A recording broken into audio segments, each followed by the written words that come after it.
नमस्कार sir. Sir आप 30 सालों से इस कार्यकाल में हैं। हमने इस आपको हर बार जब सुना है तो आप काफ़ी पॉजिटिव, काफ़ी होपफुल और काफ़ी फियरलेस दिखे।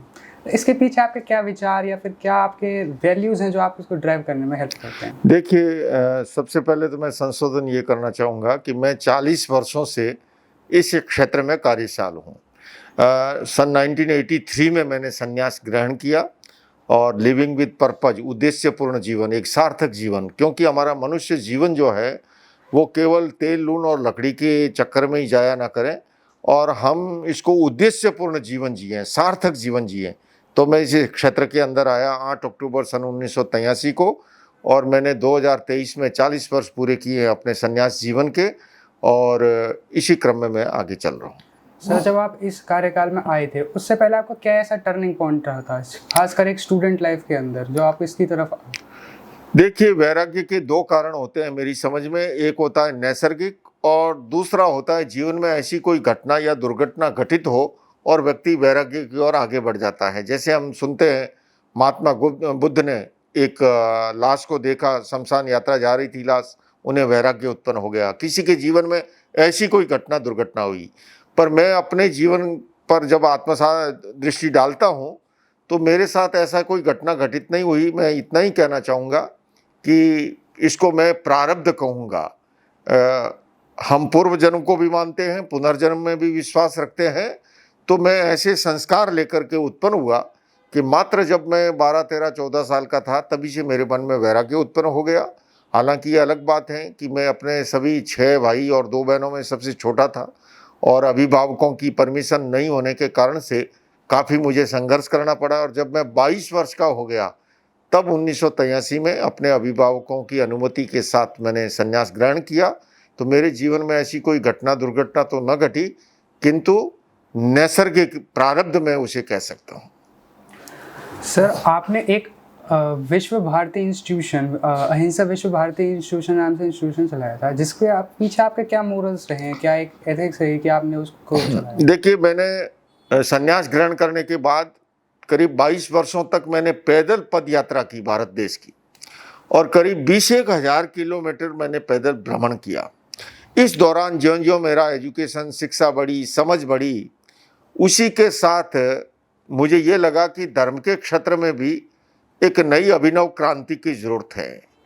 आज धर्म केवल उपासना प्रधान धर्म रह गया है। हम मंदिर में गए, घंटा बजाया, प्रभु मोरे अवगुण चितन धरो, समदर्शी है नाम तुम्हारो चाहे तो पार करो, और यूँ समझते हैं आज के सारे पाप साफ और कल से फिर वही घोड़ा और वही मैदान। या मुनि महाराज के चरण स्पर्श किए या डुबकी लगाई और सोचते हैं सारे पाप समाप्त हो गए। जबकि होना ये चाहिए, उपासना भी उपयोगी है, मैं उपासना का विरोधी नहीं हूँ, किंतु ये कहना चाहूँगा कि दूसरा धर्म का आयाम जीवन में नैतिक और चारित्रिक मूल्यों का समावेश होना चाहिए। तो तीसरे में जीवन में अध्यात्म का अवतरण होना चाहिए। तो मैंने अहिंसा विश्व भारती संस्था की स्थापना की सन 2005 में वाहन विहार एक्सेप्ट करने के साथ, और मेरा यह आह्वान है सबसे कि आज धर्म को अध्यात्म से जोड़ें, धर्म को समाज सेवा से जोड़ें, धर्म को सामाजिक कुरीतियों के निवारण का माध्यम बनाएं। और मैंने अहिंसा विश्व भारती को उसके लिए प्रयोग भूमि बनाया। अभी एक नया विश्व शांति केंद्र का निर्माण हो रहा है दिल्ली एनसीआर गुरुग्राम के अंदर। उसके पीछे भी लक्ष्य यही है। अगर मुझे कोई पूछता है कि इसका मूल लक्ष्य क्या है, मैंने एक अच्छे व्यक्ति के निर्माण का कारखाना लगाया है।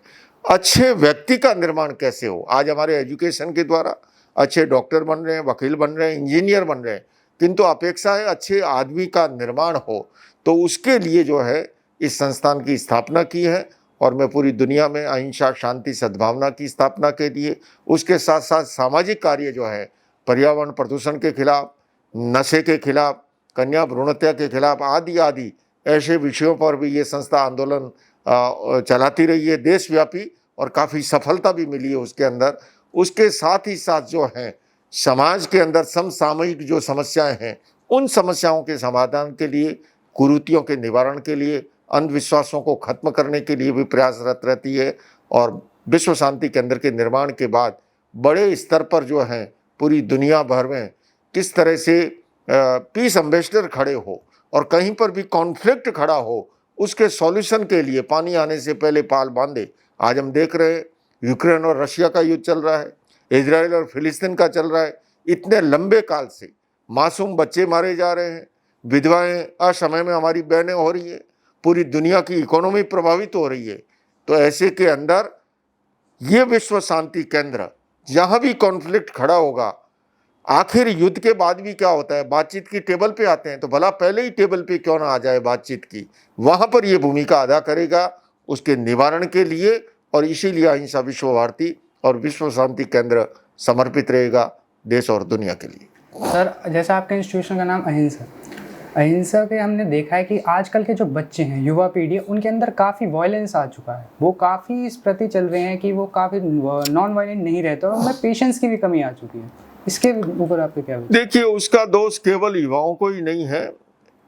मेरा ये मानना है कि व्यक्तित्व के निर्माण के अंदर कई तत्व काम करते हैं। परिस्थिति और पर्यावरण भी होता है,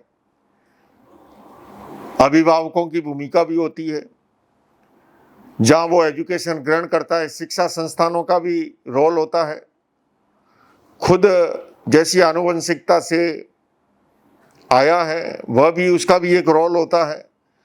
कुल मिलाकर के मुझे इस समय समाज में जो लग रहा है वो ये है कि अभिभावक भी अपने बच्चों के संस्कार के निर्माण के लिए समय उतना नहीं दे पाते जितना देना चाहिए। मैंने देखा है प्राचीन समय में दादियाँ नानियाँ बच्चों को पास बिठाया करती थी, बहुत कथाएं सुनाया करती थी, और उन कथाओं के माध्यम से जाने अनजाने संस्कार जो आते थे वो ताउम्र जीवन भर काम करते थे। आजकल इस आर्थिक प्रतिस्पर्धा के युग के अंदर वो हमारी पीढ़ी जो है वो उसकी उपेक्षा हो रही है। जबकि हमारे यहाँ प्राचीन समय में ये कहा गया कि पूत सपूता क्यों धन संचय, और ये भी कहा कि पूत कपूता क्यों धन संचय। अगर पूत सपूत है तो वो संपदा ऐसे ही बना लेगा, और अगर वो कपूत है, संस्कारहीन है, तो उड़ा देगा। तो आज अपेक्षा इस बात की है कि अभिभावकों को भी अपने बच्चों के संस्कार निर्माण के लिए जिस समय की आवश्यकता होती है वो देना चाहिए। और मैंने देखा है कि युवा पीढ़ी, जिससे मैं बहुत आशावान हूँ, शरीर में जो स्थान स्पाइनल कॉर्ड का है, मेरुदंड का है, रीढ़ की हड्डी का है, वो स्थान युवाओं का हमारे समाज में होता है। अगर शरीर का स्पाइनल कॉर्ड लड़खड़ा जाए तो सारा शरीर लड़खड़ा जाता है, अस्वस्थ हो जाए तो। उसी तरह से युवा अगर समाज का अस्वस्थ हो जाए तो पूरा समाज उससे प्रभावित होता है। लेकिन आज युवा धर्म से जो दूर हो रहा है उसका एक कारण है कि हमने धर्म को भी केवल उपासना प्रधान बना लिया, केवल रिचुअल से जोड़ दिया। आज अपेक्षा है उस धर्म की जो हमारी आदतों को बदले, जो हमारे स्वभाव को बदले, जो हमारी चेतना को परिष्कृत करे। उस तरह से अगर हम बच्चों को और युवाओं को, और उसके लिए खास करके एजुकेशन सिस्टम की ओर मैं कहना चाहूँगा, मॉडर्न एजुकेशन सिस्टम हमारे केवल लेफ्ट हेमिस्फीयर को जगा रहा है, जो बुद्धि, गणित और तर्क के लिए रिस्पॉन्सिबल है, किंतु हमारा राइट हेमिस्फीयर जो इंट्यूशन पावर के लिए, जो स्पिरिचुअल डेवलपमेंट के लिए रिस्पॉन्सिबल है, वो सोया पड़ा है। आज अपेक्षा इस बात की है, वर्तमान की शिक्षा प्रणाली शारीरिक शिक्षा पे ध्यान दे रही है, बौद्धिक शिक्षा पे बहुत ध्यान दे रही है, किंतु मेंटल डेवलपमेंट और इमोशनल डेवलपमेंट का जब तक प्रावधान नहीं जुड़ेगा तब तक हो। इसलिए मैं कहना चाहूँगा एजुकेशन सिस्टम में पीस एजुकेशन जैसे कार्यक्रमों को, वैल्यू बेस्ड एजुकेशन को इंट्रोड्यूस करने की जरूरत है। ऐसा होने से हमारे बच्चे, हमारे युवक जो है अधिक शांत और संस्कारी हमें मिलेंगे। सर, हमने देखा है कि आज के बच्चे अब डिस्ट्रैक्ट भी काफ़ी रहने लगे, वो काफ़ी मोबाइल फोन्स इनमें इन्वॉल्व रहते हैं, जिस कारण वो अपना पूरा समय उस कार्य में नहीं दे पाते जिसमें उनको। देखिए, आप बार बार बच्चों को और युवकों को उसके लिए जिम्मेदार ठहराते हैं। मैं ये कहना चाहूँगा कि आप ये क्यों नहीं कहते कि अभिभावक प्रारंभ से बच्चों को समय ही नहीं देते हैं, उनको मोबाइल पकड़ा देते हैं, जो उनकी अपनी जिम्मेदारी है वो नहीं करके उसको एक खिलौना दे देते हैं। और ऐसे के अंदर देखिए कि ये तो दिए और तूफान की लड़ाई है। आज जिस तरह से टेक्नोलॉजी के इस युग के अंदर, संचार क्रांति का ये युग है, इस युग के अंदर हमें अगर अपने संस्कारों को और संस्कृति को जीवंत रखना है तो उसके लिए हर किसी को अपनी भूमिका निभानी पड़ेगी। केवल उस पीढ़ी पर सारा लाद देना, उस पर थोप देना, वो अकेला जिम्मेदार नहीं है। इसके लिए जिम्मेदार हमारा समाज भी है, अभिभावक भी हैं, शिक्षण संस्थान भी हैं, सरकारें भी हैं, सभी इसके अंदर भागीदार हैं। तो उसके लिए आमूल चूल परिवर्तन के लिए चिंतन करने की जरूरत है। सर मैं बात करना चाहूँगा आपके जो जैनिज्म है ये इनके थ्रू हम कैसे एक छात्रावास के गोल्स डिसिप्लिन इनको कैसे हम इम्प्रूव कर सकते हैं? देखिए जैन धर्म मैंने अभी जैसे कहा कि ये एक वे ऑफ लाइफ है, एक जीवन जीने की पद्धति है। मैं ये कहूँगा कि स्वस्थ सुखी और आनंदमय जीवन का मूल मंत्र है जैन जीवन शैली। तो कोई भी धर्म हो, धर्म हमेशा जोड़ना सिखाता है, तोड़ना नहीं सिखाता। धर्म के क्षेत्र में हिंसा, घृणा, भय और नफरत का कोई स्थान हो ही नहीं सकता, बशर्ते वो धर्म हो। मजहब और धर्म दो अलग वस्तुएं हैं, संप्रदाय और धर्म बिल्कुल अलग वस्तुएं हैं। जैन धर्म का जहाँ तक उसके गुणों का सवाल है, उसको आत्मसात करने के लिए निरंतर अभ्यास की जरूरत होती है। महाभारत के अंदर भी पूछा गया, जानामि धर्मम नचमे प्रवृत्ति, जानामि अधर्मम नचमे निवृत्ति, कि मैं धर्म को जानता हूं किंतु उसमें प्रवृत्त नहीं हो पा रहा हूं। तो कहा गया कि वैराग्य और अभ्यास, उसके लिए निरंतर अभ्यास करने की जरूरत होती है और हमारा अपना संकल्प होता है। संकल्प और अभ्यास के साथ हम आगे बढ़ते हैं तो हम अपने जीवन में गुणों को आत्मसात कर सकते हैं और हमारा जीवन अच्छा बन सकता है। सर एक जैनिज्म के थ्रू हम कह सकते हैं कि एक स्टूडेंट्स के लिए उसका कर्म क्या होने चाहिए? देखिए स्टूडेंट का सबसे बड़ा कर्म तो ये है, हमारे यहाँ पर 4 प्रकार के आश्रमों की व्यवस्था की गई है ना। ब्रह्मचर्य आश्रम, गृहस्थ आश्रम, वानप्रस्थ आश्रम और संन्यास आश्रम। तो ये ब्रह्मचर्य आश्रम का जो कालखंड है 25 वर्षों का है ना, उसके अंदर वो इस कालखंड के अंदर अपने आप को समर्पित करे अध्ययन अध्यापन के लिए, शिक्षा के लिए, संस्कारों के लिए, और उस दिशा में अगर आगे बढ़ता है तो निश्चित रूप से वो देश का एक अच्छा नागरिक बन कर के आगे जाकर के समाज को, घर परिवार को, देश और दुनिया को अच्छी सेवाएं दे सकता है। तो उसके लिए मात्र स्टूडेंट को ही नहीं, मैं फिर से कहूँगा, क्योंकि बच्चा प्रारंभ में सब चीज़ों से प्रभावित होता है, वो समाज से भी होता है, एटमॉस्फेयर से भी होता है, घर परिवार के माहौल से भी होता है। तो इसमें सबको भूमिका अदा करनी पड़ेगी।